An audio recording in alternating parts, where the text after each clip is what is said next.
Assalamualaikum warahmatullahi wabarakatuh. Kembali lagi di acara podcast kami. Saya Melati Alia Murmaina sebagai pembicara. Hari ini kita masih mengangkat tema berjudul motivasi figur. Hari ini kita sudah bertemu dengan narasumber kita bernama Bapak Warmen SPD selaku Ketua Program Studi Desain Komunikasi Visual di SMK Negeri 1 Ampe Angke. Assalamualaikum Bapak, bagaimana kabarnya? Waalaikumsalam, baik. Sudah makan? Baru 2 kali. Bapak bisa perkenalkan diri Bapak kepada kita semua? Oke, baik. Saya Warmen SPD, guru di SMK 1 Ampe Angke semenjak tahun 1997. Selama Bapak di SMK Negeri 1 Ampe Angke ini, peran apa saja yang sudah Bapak lakoni? Ya, oke. Dari 97 Pak pertama kali di sini, itu yang pertama kali itu 99 sampai tahun 99 sampai 2001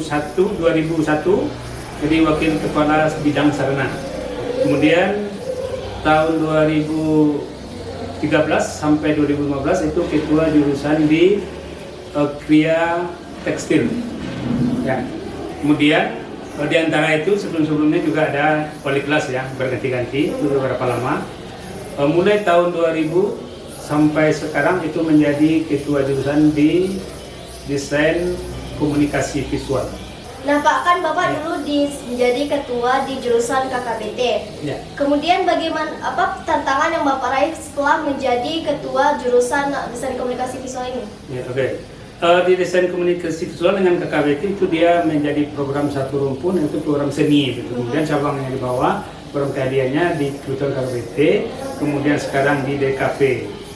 Sebelumnya Bapak menjadi ketua jurusan di KKBT, itu yang dominannya siswanya perempuan. Nah di DKV sekarang ini Desain Komunikasi Visual itu lebih dominannya laki-laki. Ya. Karakter perempuan dengan karakter laki-laki ini berbeda, agak lebih keras kita di banyak yang laki-lakinya gitu.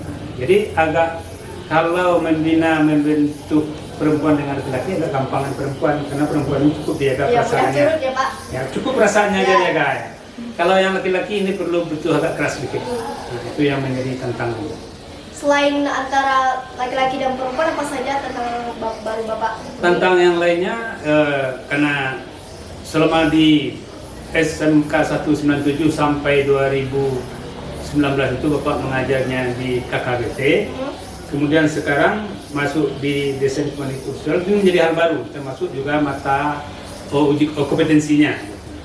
Perlu juga tantangan karena lebih banyak di DKV ini bergelut dengan komputer, perlu terus dipahami juga tentang komputer gitu. Kalau di tekstil itu dia berhubung dengan jarum-jarum ya, menjahit, membatik, sangat berbeda. Walaupun ada sedikit di sana namanya komputer desain, itu jumlahnya tidak berapa persen.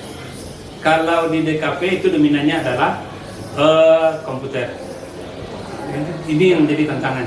Apalagi dalam seusia Bapak untuk akan mempelajari lagi mengenai komputer itu sangat riskan.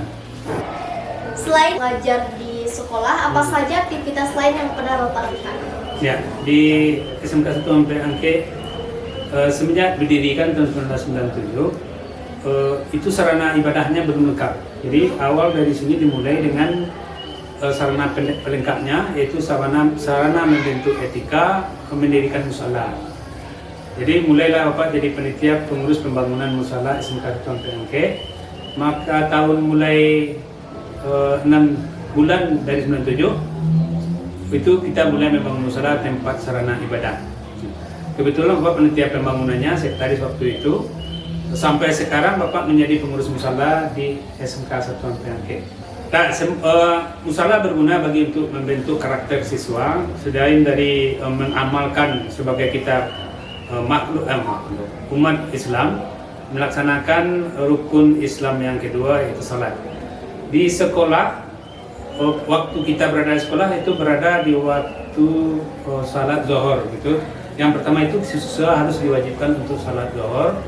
Walaupun itu sebuah kewajiban, perlu juga untuk dipaksakan untuk melaksanakan. Ini sesuai dengan perkembangan pertumbuhan fase usia siswa yang perlu keteladanan untuk melaksanakan walaupun kewajiban.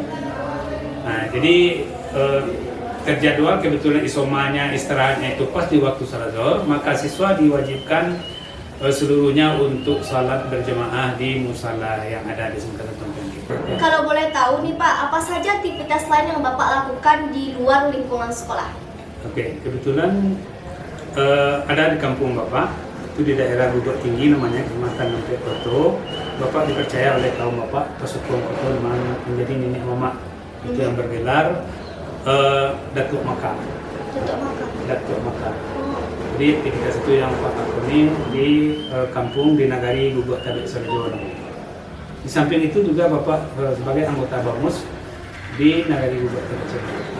Pak, berarti boleh tanya nih, bagaimana Bapak bisa membagi waktu Bapak sedangkan di dalam lingkungan sekolah Bapak menjadi ketua program studi di desain komunikasi visual, kemudian menjadi ketua KKBT juga, mengajar, kemudian mengurus musola, kemudian di luar sekolah Bapak juga menjadi anggota BAMUS, terus menjadi nenek mama. Bagaimana Bapak bisa membagi waktu Bapak di tengah kesibukan tersebut? Sebetulnya itu semuanya adalah amanah yang dipercayakan kepada Bapak di sekolah, diamanah jadi kepala Kapolok Studi DKV, kemudian pengurus musala di SMK Satuan PMK. Juga di luar sana Bapak di kaum Pasukan Bapak juga dipercaya sebagai datua. Di Nagari juga dipercaya menjadi anggota Badan Musyawarah Nagari Kampung Pasukan. Untuk membagi waktu itu tidak gampang ya, agak sulit. Tapi kita punya perangkat atau kolektif kolegial dalam melaksanakan, bukan one man show. Artinya kita tidak sendiri. Bagaimana kita manage masing-masing unit itu? Misalkan kalau di sekolah dan kafe, kita kan punya tim, ada kepala bengkel, ada guru. Nah, kita bagi pekerjaan itu secara sama rata supaya kita tidak kelabah pekerjaan sendiri. Itu juga di musala juga ada pengurusnya. Bukan kita one man show, bukan satu orang. Itu juga di nenek mama, dia punya perangkat di Pasukan itu. Kita bagi, kita komunikasikan apa yang menjadi pekerjaan, kita bagi ke anggota, ke perangkat nenek mama yang ada. Itu juga di BAMUS. BAMUS itu rapatnya tidak rutin, tapi ada insidentil sebenarnya yang diatur waktunya 1 kali sebulan. Kalau yang insidentil ada tambahnya 1 kali 1 ini. Itu juga ada anggotanya, bukan 1 orang. Nah, jadi yang penting bagaimana kita bisa manage masing-masing unit itu untuk membagi kerja, bisa didelegasikan per anggota. Berarti ada manajemen waktunya ya Pak yang harus diatur. Juga manajemen pekerjaan. Ya, betul. Nah, ada tambah yang kurang tadi. Tadi sebagai ketua jurusan di sekolah, sebagai pengurus musala, sebagai nenek mama, anggota BAMUS, juga sebagai suami dari istri Bapak, sebagai ayah dari anak-anaknya. Itu kan lebih. Nah, yang penting bagaimana kalau dalam keluarga sudah menjadi aman, keluar itu insya Allah aman. Tapi kalau tidak aman dalam keluarga akan terbawa ke semuanya. Ya. Nah, sebagai ketua prodi di DKV, apa saja harapan yang Bapak inginkan terhadap siswa-siswa DKV, baik input maupun output? ya, oke. Jadi Bapak masuk sebagai pengurus di desain komunikasi visual ini, itu lebih dominan di bidang seni. Bapak inginkan yang masuk ke jurusan, mengambil jurusan atau memilih jurusan DKV itu betul-betul siswa yang pengen punya bakat dan minat. Artinya berbakat, karena di DKV itu nanti outputnya itu menyambung atau bekerja tidak lepas dari kompetensi seperti publikasi, kemudian videografi, kemudian fotografi dan komputer grafis. Jadi di sana harus yang masuk, yang inputnya ke DKV itu betul-betul mereka yang berminat dan berbakat. Kemudian disupport, didukung oleh orang tua. Dalam hal ini orang tua gunanya untuk akomodasi tentang alat, karena di DKV itu sangat penting butuh alat itu. Kalau dapat kita yang komputernya speknya yang lumayan atau tinggi, kemudian punya alatnya itu kamera, kemudian punya keinginan. Begitu juga dengan output nanti mudah-mudahan bisa dia mengimplementasikan ilmu yang didapat di DKV itu. Contohnya ilmu yang didapat itu mulai dari publikasi, videografi, kemudian fotografi, tambah dengan komputer grafis, itu termanfaatkan sesuai dengan ilmu yang dibentuk. Kemudian yang masuk ke DKV itu kalau dia abal-abal asal pilih, mustahil akan bisa berhasil. Minat tidak ada di sana, bakat tidak ada. Sementara kita diarahkan ke arah kompetensi yang ada di antara yang Pak tadi, publikasi videografi, fotografi, kemudian komputer grafis. Nah, ada yang menjadi halangan nantinya kalau kamu tidak punya kemampuan di bidang kompetensi yang ada tadi, kemudian keinginan ada. Yang kita sekolahnya di kejuruan ini diajarkan kamu itu dari yang sederhana dulu kepada yang rumit, ya. Kemudian dari yang mudah kepada yang rumit. Contohnya kalau dasarnya dari desain itu ada dasar seni rupa. Dasar seni rupa itu adalah kamu diajarkan dulu yang pertama masuk yang tidak berbakat, tapi minatnya ada.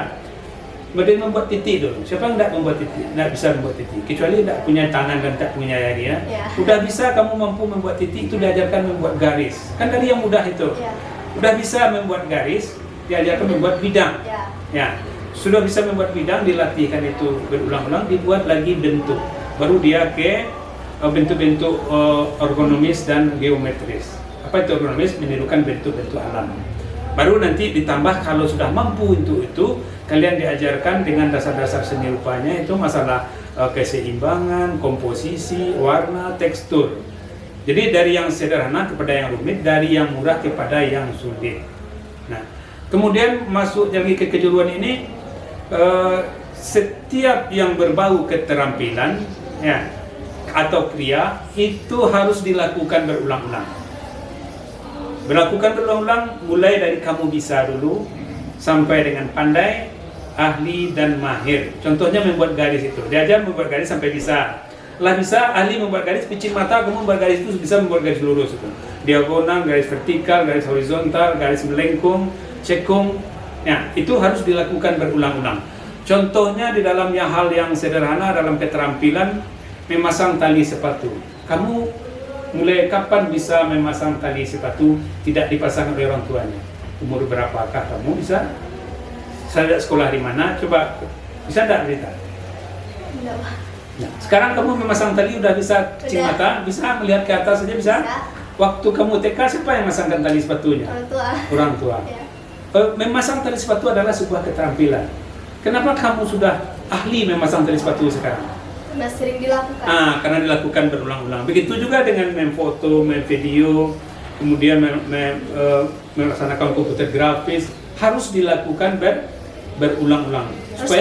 Harus konsisten supaya kita bisa pandai, ahli, dan mahir. Itu yang Bapak inginkan. Jadi outputnya nanti terpakai ilmu yang dituntut di sini. Tidak asalkan orang masuk sekolah, kita masuk sekolah, sementara minat bakat tidak ada. Itu sehingga tidak Bapak inginkan orang yang masuk khususnya ke DKV ini yang tidak berbakat dan tidak berminat di bidang desain komunikasi visual. Nah, jadi guys, gitu harapan Pak Wabeng kepada siswa-siswanya, terlebih khusus di desain komunikasi visual ini. Beliau berharap siswa-siswanya benar-benar memiliki bakat dan juga niat untuk bisa belajar di DKV ini. Kalau tidak ada bakat, minimal ada minat, karena minat itu kan bisa kita kembangkan dari latihan gitu. Hal-hal yang kita lakukan secara terus-menerus, asal konsisten, hal itu bisa membuat kita menjadi semakin ahli, bahkan menjadi mahir, ya Pak. Bagaimana pesan Bapak untuk teman-teman kita lain yang mau masuk ke DKV? Ya, oke. Tidak hanya pesan apa untuk yang DKV, apa akan membedakan dulu nanti dengan antara kejuruan dan sekolah SMA menengah atas. Ini secara garis besar, kita di SMA itu dipersiapkan untuk melanjutkan ke perguruan tinggi. Belum ada ilmu yang khusus kalau kita tidak melanjutkan ke perguruan tinggi dari SMA. Kemudian kalau hanya kita di SMK sekolah kejuruan, tamat kita di SMK ini tidak menyambung pun kita sudah punya skill kelas menengah gitu. Contohnya kalau di kafe kita minimal bisa jadi juru potret, jadi juru membuat desain. Gitu. Kalau kita berkeinginan untuk melanjutkan perguruan tinggi juga, ini akan lebih mudah kepada jurusan yang linear. Misalkan kalau di kafe kita juga menyambungnya di DKV gitu. Kalau seandainya kita tidak mampu ekonomi orang tua, kita sudah bisa bekerja dengan orang lain. Ya, kalau kita tidak berkeinginan untuk menyambung atau bekerja dengan lain, membuka usaha sendiri juga bisa. Jadi wirausaha ya Pak? Ya, jadi itu pesan Bapak untuk kalau yang mengambil sekolah antara SMA dan SMK itu. mau mampu kepala kita, mampu ekonomi kita, mampu pikiran kita masuklah ke SMA. Karena itu wajib kita melanjutkan ke perguruan tinggi supaya kita punya keterampilan, punya keahlian. Kalau di SMK, kelas menengah di SMK aja udah cukup. Ya, karena di SMK, tamat dari SMK itu kita udah dapat skill. Udah dapat skill kelas menengah gitu. Ya. Minimal kita bisa bekerja dengan orang lain. Kalau mampu orang tua kita punya nilai pendidikan tinggi, bisa melanjutkan perguruan tinggi dengan jurusan yang linear. Gitu.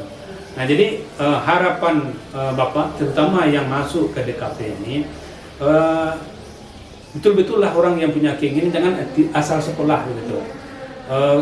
Betul-betul kita ingin menimba ilmu dan mendapatkan keterampilan di bidang yang sesuai. Tidak yang hanya ingin masuk ikut-ikut teman gitu ya Pak, yang pulang masuk pagi, pulang sore, yang gitu-gitu aja nggak ada dapat ilmu satu pun gitu. Nah yang rugi kan kita sendiri, umur kita rugi, berapa jajan yang kasih, kemudian orang tua juga ikut merugi orang tua juga mengharapkan sesuatu dari anaknya kan. Nah ya, jadi ya jangan membuat buyar harapan orang tua. Nah jadikanlah harapan itu wujudkan dengan keinginan dan keinginan kamu dan bakat kamu. Itu pesan dari Pak barangkali. Ya, terima kasih Bapak. Nah guys, sekian podcast kami pada hari ini. Semoga pesan dan juga motivasi yang diberikan Bapak Warmen bisa bermanfaat untuk kita semua. Terima kasih kepada Bapak telah memotivasi kita, memberi kita pesan dan kesan. Saya sebagai pembawa acara bernama Melati Alia Mutmainah mengakhiri podcast kami pada hari ini. Terima kasih sudah menonton sampai akhir. Semoga bisa bermanfaat. Akhir kata, wabillahi taufiq wal hidayah. Wassalamualaikum warahmatullahi wabarakatuh.